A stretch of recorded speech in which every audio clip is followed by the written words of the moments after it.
നമസ്കാരം. നാട്ടുരാജ്യ ന്യൂസ്. അതീവ സന്തോഷകരമായ ഒരു വാർത്തയാണ്. പാറ പൈങ്കുളം ദിവ്യരക്ഷാലയം 30ാം വയസ്സിലേക്ക് കടന്നു. ഓടയ്ക്കൽ കുടുംബാംഗം ടോമി, സഹോദരൻ ജോഷി, ഇവരുടെ ജീവകാരുണ്യ പ്രവർത്തനങ്ങൾ ഇന്ന് ലോകത്ത് തന്നെ അറിയപ്പെട്ട പ്രധാന സ്ഥാപനമാണ്. ദിവ്യരക്ഷാലയത്തിൽ 300ഓളം അന്തേവാസികളും സഹോദരൻ ജോഷി നടത്തുന്ന മദർ ആൻഡ് ചൈൽഡിൽ 170ഓളം കുട്ടികളും കൂടി കൂട്ടി വായിച്ചാൽ വലിയൊരു കൂട്ടുകുടുംബം. ഇവിടെയാണ് യഥാർത്ഥ യേശുവിന്റെ ജീവിത ശൈലികൾ, ജീവിതത്തിന്റെ സുഖസൗകര്യങ്ങൾ അനുഭവിച്ച് ജീവിക്കുന്നവർ, ദൈവവിശ്വാസികളായ യഥാർത്ഥ മനുഷ്യർ ഒരു ദിവസമെങ്കിലും ഇവിടെ വന്ന് 1 മണിക്കൂറെങ്കിലും ഈ കുട്ടികളുമൊത്ത് അന്തേവാസികളുമൊത്ത് ചെലവഴിക്കാറുണ്ട്. നിരവധി പിതാക്കന്മാരും കന്യാസ്ത്രീകളും നാടിന്റെ നന്മയായ മനുഷ്യരുടെ മനസ്സാക്ഷിയുടെ പ്രതീകമാണ് ഈ ദിവ്യരക്ഷാലയം 30ാം വയസ്സിലേക്ക് കടക്കുമ്പോൾ എന്ന് ടോമി സൂചിപ്പിക്കുന്നു. ജീവകാരുണ്യ പ്രവർത്തനങ്ങളുടെയും ദൈവവിശ്വാസത്തിന്റെയും ആശ്രയ കേന്ദ്രമായ ഇവിടെ ഇതിന്റെ എൻട്രൻസിൽ തന്നെ മാതാവിന്റെ സാന്നിധ്യം ഉള്ളതായിട്ടാണ് ചരിത്രം. അവിടെ നിലനിന്നിരുന്ന പഴയൊരു മാതാവിന്റെ രൂപം നവീകരിച്ചുകൊണ്ട് അവിടെ വരുന്നവർക്കും അവിടെയുള്ളവർക്കും ഏത് സമയത്തും മാതാവിന്റെ അനുഗ്രഹം മേടിക്കാവുന്ന രീതിയിലാണ് നവീകരിച്ച് പണി തീർത്ത ലോട്ടോയുടെ നിർമ്മാണ രീതികൾ. ഈ 30ാം വാർഷികം ആഘോഷിക്കുമ്പോൾ മഹാപുണ്യകർമ്മമായിട്ടാണ് ഈ ലോട്ടോയുടെ വെഞ്ചിരിപ്പ് കർമ്മങ്ങൾ നടന്നത്. വെഞ്ചിരിപ്പ് കർമ്മം നിർവഹിച്ച് അഭിമന്യു മാർ സെബാസ്റ്റ്യൻ വാണിയാപ്പുരയ്ക്കൽ നാടമുറച്ചുകൊണ്ട് ഇത് പ്രകാശനം ചെയ്തത് ശ്രീമതി ആനി ഇളയടം.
പിതാവിന്റെയും പുത്രന്റെയും പരിശുദ്ധാത്മാവിന്റെയും നാമത്തിൽ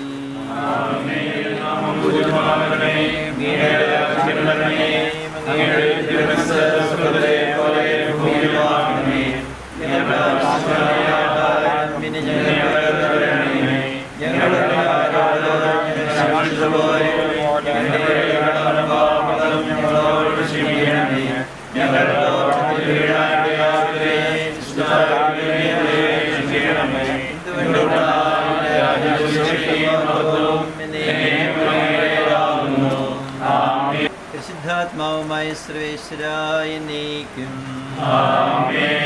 അങ്ങയുടെ കൂടാരത്തിൽ ആര് വസിക്കും? അങ്ങേ വിശുദ്ധഗിരിയിൽ ആര് വിശ്രമിക്കും? ഹൃദയത്തിൽ സത്യമുള്ളവനും നാവുകൊണ്ട് വഞ്ചിക്കാത്തവനും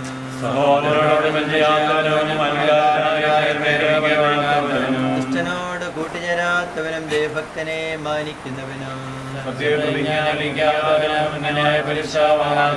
ഇങ്ങനെയുള്ളവൻ നീതിമാനാകുന്നു, ഒരിക്കലും നശിക്കുകയില്ല.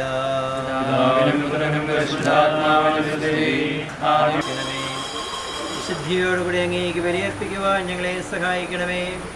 പത്രോസാകുന്ന പാറമേലങ്ങ് പണിതുയർത്തിയിരിക്കുന്ന തിരുസഭ അങ്ങയുടെ ആശ്രിതർക്ക് അഭയം നൽകുന്ന സ്വർഗീയ തുറമുഖമായി തീരട്ടെ.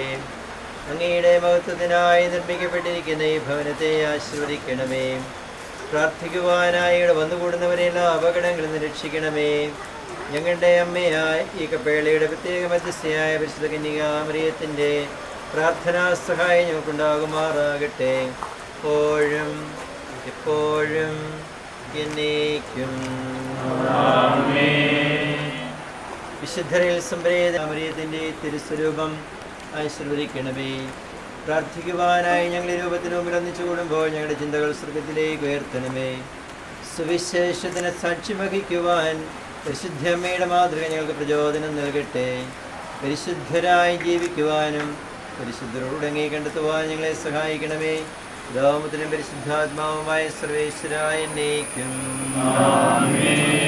പിതാവുപുത്രനും പരിശുദ്ധാത്മാവുമായ ദൈവത്തിൻ്റെ നാമത്തിൽ വിശുദ്ധീകരിക്കപ്പെടുന്ന ഈ കപ്പേള എന്നേക്കും അനുഗ്രഹീതമാകട്ടെ. എത്രയും സങ്കേതം തേടി വരുന്നു ഞങ്ങൾ, നിൻചാരത്തോടിയണഞ്ഞവരേ നീ ഒരു നാളും കൈവിടില്ലല്ലോ തായേ, ഒരു നാളും കൈവിടില്ലല്ലോ. കരുണതൻ നിറകുടമാകുമമ്മേ, ശരണം ഗതിപ്പോനി നിർപ്പാകുമമ്മേ.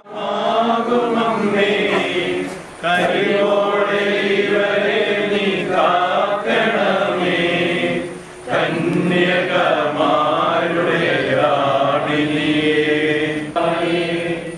ഒരു നാളും കൈവിടില്ലല്ലോ തായേ. കൃപയും പിതാവായ ദൈവത്തിന്റെ സ്നേഹവും പരിശുദ്ധാത്മാവിന്റെ സഹവാസവും നിങ്ങളെല്ലാവരോടും കൂടി ഉണ്ടായിരിക്കട്ടെ, ഇപ്പോഴും എപ്പോഴും എന്നേക്കും. ഇവിടെ വയ്ക്കുന്നത് ആൻറ്റേജി തന്നെയാണ് അന്ന് അതിൻ്റെ പൈസ മുടക്കി അത് മേടിച്ചു തന്നത്. ഈ രൂപ ഇവിടെ സ്ഥാപിച്ചെങ്കിലും അത്ര കാര്യമായിട്ട് ഞങ്ങളിതിനെ ഉണങ്ങുകയോ ഇവിടെ ഒരു സ്ഥിരമായ ഒരു ശുശ്രൂഷയൊന്നും ചെയ്യാൻ ഞങ്ങൾക്ക് പറ്റിയിരുന്നില്ല. പിന്നീട് എൻ്റെ ഒരു കൂട്ടുകാരന്, അദ്ദേഹം മരിച്ചുപോയി, അദ്ദേഹം മെസ്സേജ് ഇട്ട് ഒരു തെങ്ങിനോട് ചേർന്നൊരു മാതാവിൻ്റെ രൂപം നിൽപ്പുണ്ട്, അവിടെ ആവശ്യത്തിന് പ്രാർത്ഥന നടക്കുന്നില്ല എന്ന് എൻ്റെ കൂട്ടുകാരനൊരു മെസ്സേജ് കിട്ടി. അന്നും അത് വേണ്ട പോലെ പരിഗണിക്കാനോ ഞാൻ സാഹചര്യം കൊണ്ട് അങ്ങനെ ഒന്ന് കൂടുതൽ ശ്രേഷ്ഠമായൊരവസ്ഥയിലേക്ക് പോകാൻ എനിക്ക് പറ്റിയില്ല.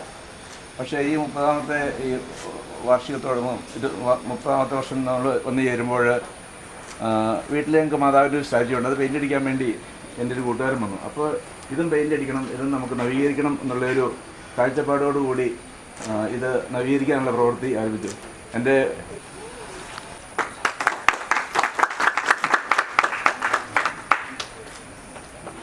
അപ്പുവിന് ഒരു സമ്മാനം കൊടുക്കണം.